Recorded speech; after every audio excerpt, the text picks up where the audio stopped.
Alors, donc, nous continuons avec la résolution d'équations et d'inéquations du second degré. Et cette fois-ci, c'est essentiellement la résolution d'inéquations du second degré. OK? Et comme on vient juste de le voir, on a utilisé essentiellement la méthode graphique pour considérer, donc pour ces cas-là, f de x inférieur à 0, f de x supérieur à 0, f de x supérieur ou égal à 0 et f de x inférieur à 0 ou égal à 0 lorsque la fonction est donnée sous cette forme-là. Ce qu'on vient de voir tout à l'heure, précédemment. Alors, avant de passer à autre chose, j'aimerais juste montrer une autre méthode, une petite méthode algébrique qui regroupe, donc ce sera donc un tableau de signes, ça s'appelle le tableau de signes. Et dans ce tableau-là, on va pouvoir donc lire les ensembles solutions de tous ces cas-là en même temps. OK? Alors pour ce faire, nous allons donc faire un tableau à côté ici. Voilà, on fait un tableau là. On va l'appeler tableau de signes. Tableau de signes.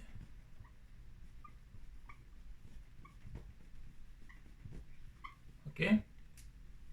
Et là, on fait comme ça. X. On met X d'abord. Et donc, pour ce cas, avant de faire le tableau, on va considérer donc la forme factorisée de la fonction. Donc, la variable X. Ensuite, le premier terme, le premier facteur. Le premier facteur, donc, on le met X plus 8. Ensuite, le deuxième facteur, c'est X moins 10. Ensuite, toute la fonction sous la forme factorisée, donc le produit X plus 8 et X moins 10. X moins 10. Qui est donc la fonction elle-même. Est-ce que ça se voit? Ça se voit pas là. Voilà. Donc, dans ce tableau de signes, on va pouvoir voir donc d'abord la variable X qui contient donc la variable de la fonction. Ensuite, le premier facteur sous la forme factorisée, le deuxième facteur là, et le produit de ces deux facteurs, c'est-à-dire f de x, ça c'est la fonction f de x, donc y égale à ça, f de x. Ok, là c'est la fonction f de x sous la forme factorisée. Et on sait que le 0 de cette expression de x plus 8, quel est son 0? C'est-à-dire, qu'est-ce qui annule cette expression? C'est bien x égale à moins 8. Donc on place les 0 là, on a moins 8 ici et 10. Ça c'est les deux 0 de la fonction. Okay? Et le premier facteur s'annule lorsque x égale à moins 8. Donc on fait d'abord comme ça et comme ça. Okay? Et le premier facteur, x plus 8, il s'annule lorsque x égale à moins 8, c'est-à-dire le 0 de ça là, c'est x égale à moins 8. Et le 0 de x moins 10, c'est bien à 10. C'est-à-dire que lorsque x égale à 10, tout ça égale à 0. Et aussi bien x moins 8 et 10 sont 0 de cette forme factorisée. Donc, on met un rond ici pour dire que ça serait 0. OK? Et maintenant, par rapport au 0 par rapport à moins 8, quel sera le signe, le comportement du signe de x plus 8 par rapport à moins 8? C'est-à-dire, pour tous les x qui seront inférieurs à moins 8, on sait que cette somme-là sera comment? Si on a par exemple x égale à moins 9 qui est bien inférieur à moins 8, ça fait moins 9 plus 8, ça fait moins 1. OK? Ou alors moins 10 plus 8, ça fait moins 2. Ou alors moins 11 plus 8, ça fait moins 3, ainsi de suite. Donc, toutes les valeurs de x qui sont inférieures à moins 8 vont faire de sorte que cette somme-là sera négative tout le temps. Donc, on a un signe négatif ici. Et le contraire, donc, quand on est à plus de moins 8, donc, par exemple, moins 7 plus 8, ce sera quoi? Ce sera plus 1. Et moins 6 plus 8, ça sera plus 2. Et 0 plus 8, ça sera, donc ce sera, on aura des signes positifs ici. Donc, à gauche de moins 8 est négatif. Et à droite de moins 8, c'est positif. Pareil, pour ça, x moins 10. À 10, on a 0. Parce que lorsque x égale à 10, on a 0. Ça devient 0. Et pour les valeurs de x qui sont plus grandes que 10, si on prend des x qui sont plus grands que 10 ici, là, par exemple, 11 moins 10, ça fait 1. 12 moins 10, 20 moins 10, ça, tout est supérieur à 0. Donc, on met plus ici.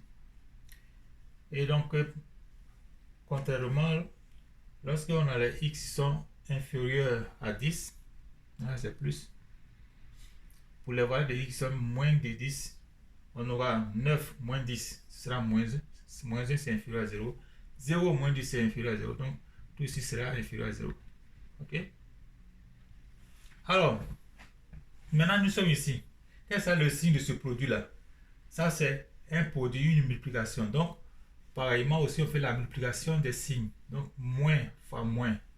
Donc, quand on a ça fois ça, on fait moins fois moins. Ça devient quoi? Moins fois moins, ça devient quoi? Ça devient plus. OK? Moins fois moins, ça devient plus. Et moins, plus fois moins, ça devient quoi? Ça devient moins. Et plus fois plus, ça fait plus. OK? Donc, on voit finalement simplement que on peut donc en déduire. N'oubliez pas que ça là, le produit là, c'est la forme factorisée de la fonction. Donc ça, c'est f de x.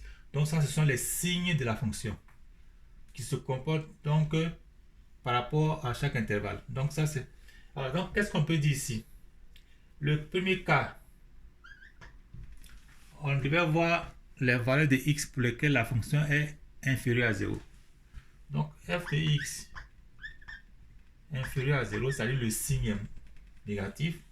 On voit bien que c'est seulement dans ce cas-là. Pour les valeurs de x qui sont comprises entre les deux zéros. N'est-ce pas? Comprises entre moins 8 et 10.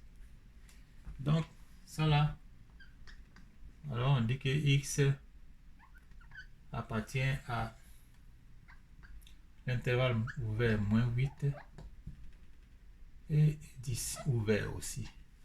Parce que c'est la stricte inégalité veut dire que les zéros ne font pas partie de la solution, donc c'est ouvert. Le cas B, on dit f de x supérieur à 0 strictement aussi. F de x supérieur strictement à 0.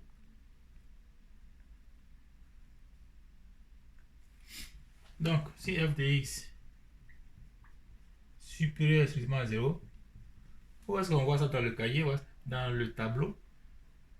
Ce qui est là, ce sont les signes de la fonction. Le produit là, c'est la forme factorisée de la fonction. Donc, c'est les signes de la fonction. Ou sur les intervalles où on a le cas f de x supérieur à 0, c'est bien ici et là. Donc, on a l'extérieur des 0, donc x appartient à de moins l'infini à moins 8. Moins l'infini moins 8.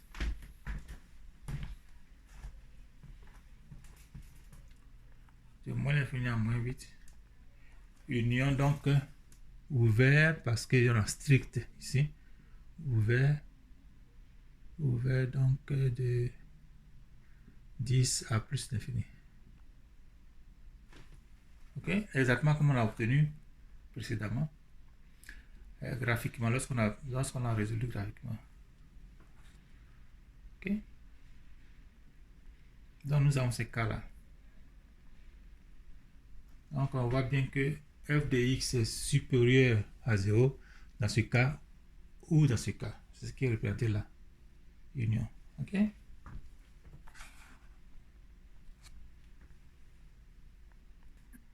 Alors donc, toujours en considérant ce tableau-là, on se rappelle que tous ces signes qui sont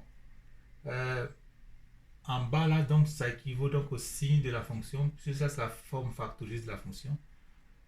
Soit la fonction est supérieure à 0, inférieure à 0, supérieure à 0.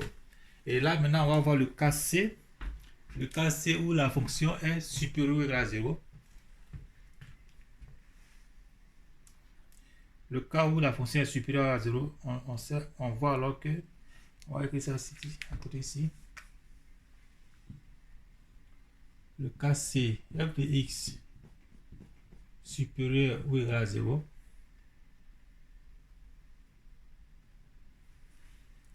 F de x supérieur ou égal à 0, alors c'est donc le cas supérieur ou égal à 0, ce sont donc ces cas-là. Ces deux cas-là, supérieur ou égal à 0. Sauf que cette fois-ci, les zéros feront partie de la solution. Ok? Et donc ici, on a le cas suivant, supérieur à 0. On a donc le cas x appartient à l'intervalle moins l'infini, moins 8 fermé, union de 10 à fermé à plus l'infini. Ok? Là, on le voit carrément dans le tableau. Le tableau de signes nous indique ça clairement. Ok? Là, le tableau de signes nous indique ça clairement. Ok?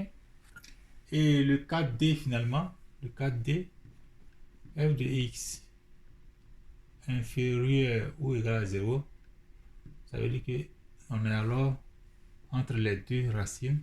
Et cette fois-ci, donc, entre les deux zéros, et cette fois-ci, les zéros feront partie de la solution, puisque nous avons nous n'avons pas une inégalité stricte ici. Ok? Voilà. Parce que nous avons ici, là, les zéros font partie de la solution, donc on a alors inférieur à 0, x appartient à l'intervalle moins 8 et 10. Ok? Alors donc on a fini avec ça maintenant. On a fini totalement avec l'exercice 1 et donc on va passer maintenant à l'exercice 5. Ok, l'exercice 5 avant de revenir aux exercices qui sont donc 2, 3 et 4. Ok? Alors, donc on va passer à l'exercice 5. On a fini l'exercice 1, on va passer à l'exercice 5.